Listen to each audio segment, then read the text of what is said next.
물질의 특성을 중심으로 배우겠습니다. 순수한 물질들이 자기마다 갖고 있는 물질의 특성, 특별한 성질이 뭐냐 이거를 중점적으로 살펴볼 거예요. 우리가 지금 여태까지 끓는 점, 어는 점, 놓는 점 다 얘기했는데 지금까지는 우리 여태까지 알고 있는 기본 상식으로 설명을 했어요. 끓는 점 뭐냐? 액체 물질이 끓는 동안 일정하게 유지되는 온도를 끓는 점이라고 한다. 자, 실험을 통해서 결과를 알아봤더니 끓는 거는 액체에서 기체로 되는 온도 변화라고 그랬죠.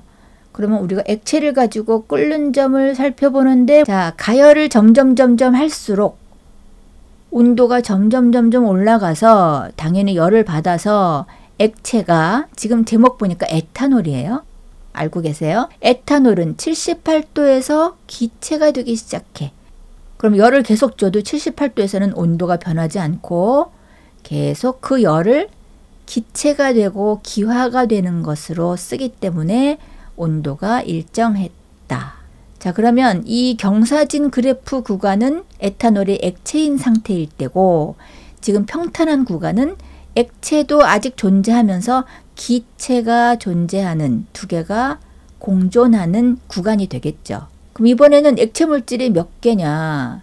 직선으로 된 빨간 그래프는 좀 독특한데 일단 다른 거 보자. B는 파란 게 가다가 평평해지고 D 노란 것도 가열곡선이 평평해지고 C는 혼자서 더 저 높은 온도에서 상태 변화하기 시작하는데 A는 계속 직선이 나오죠. 그럼 우리가 지금 이 그래프에 담지 않았지만 아직도 계속 끓는 점에 도달하지 않았다는 그래프예요. 그럼 D하고 B가 뭐냐? 같은 온도에서 상태 변화하니까 같은 물질인데 D가 더 빨리 끓기 시작한 걸로 봐서 매우 양이 작았겠다. 이렇게 추측할 수 있는 거죠. 그래서 끓는 점이 높은 순서를 보면 누가 제일 낮다? B하고 D가 낮다. 근데 두 개는 똑같은 물질이니까 같다. 그 다음에 C가 그 다음으로 높고 그 다음 A는 더 높을 것이고 그래서 순서가 저렇게 됩니다. 자, 그래서 이 그래프에서 B와 D는 같은 물질이다 라는 걸 알 수 있는데 더 알 수 있는 건 뭐죠? D가 질량이 더 작다 라는 것까지 우리가 유추해 볼 수 있습니다. 자, 물질의 종류에 따라서 끓는 점이 다른 까닭이 뭘까요? 자, 왼쪽에 있는 애들은 끓는 점이 낮은 물질을 표현한 그림이야. 우리는 서로 좀 결속력이 낮아. 그래서 약하게 잡아당겨. 그래서 조금만 열을 줘도 우리는 너무 에너지가 막 충만하니까 금방 헤어져서 독립적으로 기체가 돼. 오른쪽 애들은 우리는 서로 강하게 잡아당기는 물질이야. 그래서 열을 조금 더 많이 줘야 우리는 헤어져. 그래서 끓는 점이 높은 애는 분자간의 힘이 강하다는 거죠. 자, 그래서 읽어봅시다. 물질을 이루는 입자 사이의 결합력이 다르기 때문에 끓는 온도가 다 다르다. 결합력이 클수록 그 힘을 이겨내고 기체가 되려면 더 많은 에너지가 필요하므로 끓는 점이 높아지게 되는 것이다. 그 다음에 우리 물질의 종류에 따라서 끓는 점이 다르다라는 걸 지금 이유를 설명했고 그래서 이 그래프 보면 에탄올과 메탄올 두 개를 가열을 했을 때 메탄올보다 에탄올이 훨씬 더 높은 온도에서 끓는다라는 비교 그래프를 이해할 수 있겠죠. 에탄올이 몇 도라고 그랬지? 78도라고 그랬죠? 자, 그래서 그래프 밑에 보세요. 입자 사이에 당기는 힘이 다르기 때문에 물질의 종류에 따라 끓는 점은 정해져 있고 다르다. 그럼 물질의 양과 끓는 점을 한번 볼까요? 양만 다르게 실험해야 양과의 관계를 알 수 있겠지?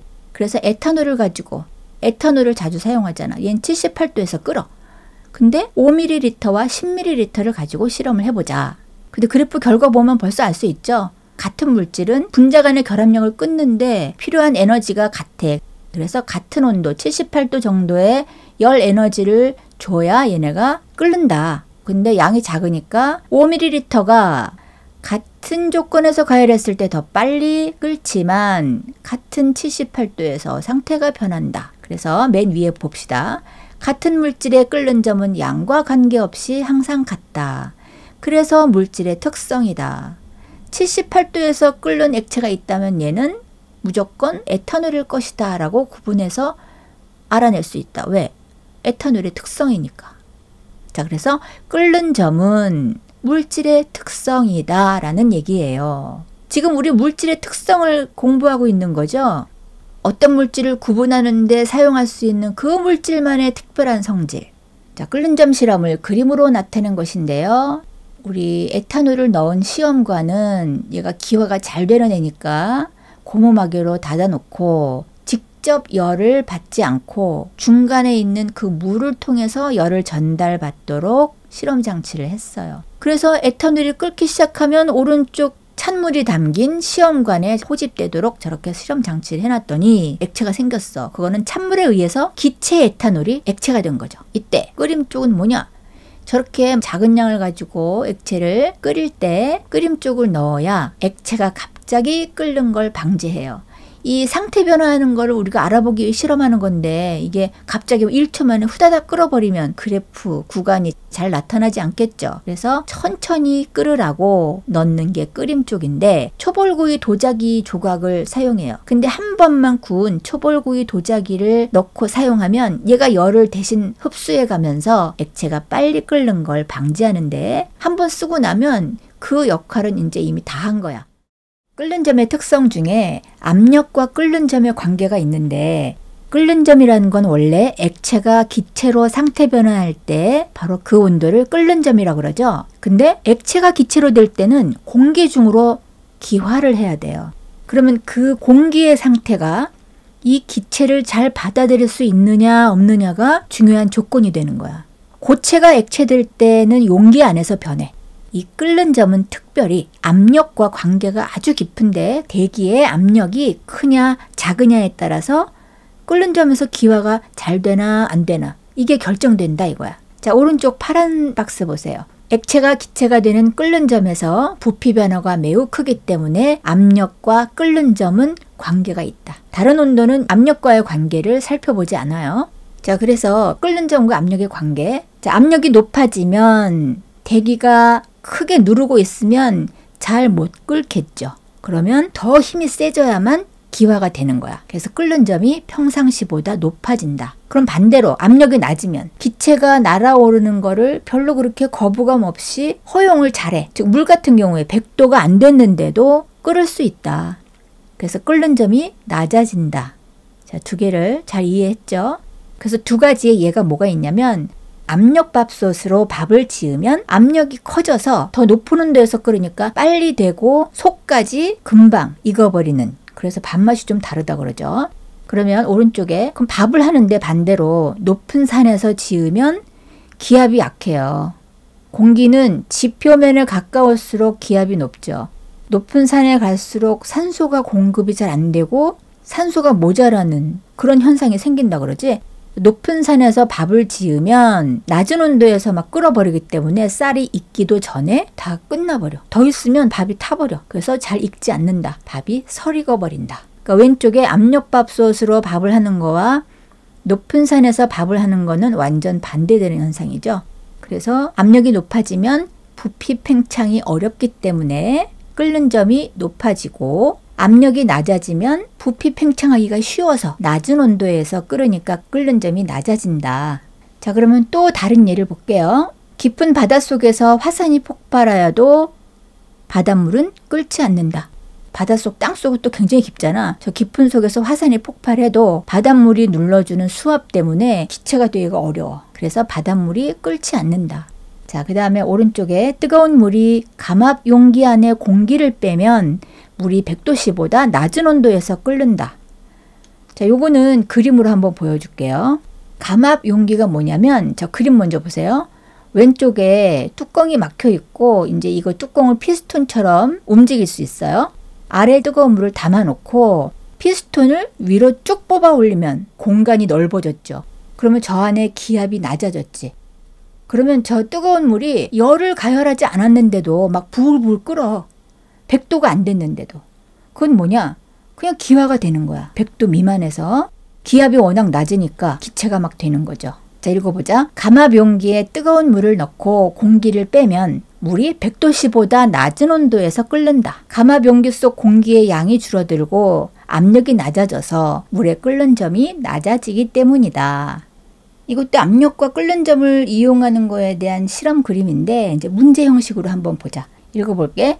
둥근 바닥 플라스크에 물을 넣고 끓인 후, 자, 저 둥근 플라스크에 물을 넣고 끓였어요. 그 다음에 입구를 고무마개로 막고 그럼 끓였으니까 뜨거울 거 아니야. 그럼 그 안에 수증기가 막 가득 찼기 때문에 막 기체가 이제 있어. 고무마개로 막고 플라스크를 거꾸로 세워 오른쪽 그림과 같이 찬물을 부었다. 이에 대한 설명으로 옳지 않은 것은 끓인 물을 넣어서 마개를 막았어. 그럼 끓은 물은 막 뜨거운 수증기가 막 발생하고 있는 상태이기 때문에 그거를 마개로 딱 막은 다음에 식으면 어떻게 될까요? 기압이 낮아져요. 자, 그런데 그거를 더 급속하게 하기 위해서 위에서 찬물을 부어주는 거야. 지금 100도가 아닌데도 스스로 끓는 상태를 볼 수 있게 되는 거죠. 옳지 않은 거 고르는 거예요. 1번, 플라스크 내부의 수증기가 액화된다. 맞죠? 처음에는 액화됐다가 찬물을 끼얹으면 또 부글부글 끓으면서 기화가 되는 거니까 맞죠? 2번, 플라스크 내부에 물이 끓는다. 맞고 3번, 플라스크 내부의 압력이 낮아진다. 맞죠? 그래서 기압이 낮아져서 물이 끓는 점 아래의 온도에서도 끓어오르는 거죠. 4번, 물의 끓는 점과 압력의 관계를 알 수 있다. 맞고 5번, 플라스크 내부에서 끓고 있는 물의 온도는 100도씨이다. 아니죠. 100도보다 더 낮은 온도에서 끓게 되는 실험을 하는 거죠. 그래서 압력이 낮아지면 끓는 점이 낮아진다라는 걸 보여주는 거예요. 자, 그래서 읽어보면 밀폐 공간이 냉각돼서 그 안에 공기의 부피가 축소되고 압력이 낮아졌어요. 그래서 100도씨보다 끓는 점이 낮아졌다. 자, 그리고 끓는 점과 압력의 관계를 이용해서 우리가 뭘 사용할 수 있냐? 자, 오른쪽 그림 먼저 보면 부탄가스죠. 부탄가스는 많이 써봐서 알지. 속에 액체 상태로 들어있지. 왼쪽은 그냥 부탄이고 오른쪽은 이소부탄이라 그래서 자, 왼쪽에 그 화학 구조 보세요. 자, 원래 이름은 뷰테인이고 오른쪽에 거는 아이소뷰테인인데 화학적 구조가 원래 달라요. 뷰테인은 마이너스 0.5도씨에서 끓어. 근데 아이소뷰테인은 끓는 점이 영하 11도쯤이에요. 영하 10도에서도 얘는 기화가 된 상태겠죠. 즉, 저 부탄가스를 사용할 때 기화가 잘 돼야 우리가 점화를 시켜서 얘를 쓰는데 그래서 겨울에 쓸 때는 아이소뷰테인이 마이너스 10도에서도 기화가 될 수 있는 가스란 말이야. 자, 그래서 겨울철에 사용하기 좋은 거야. 자, 그래서 읽어보자. 아이소뷰테인은 뷰테인보다 끓는 점이 낮으므로 겨울철 야외용 연료로 이용할 때 쓴다.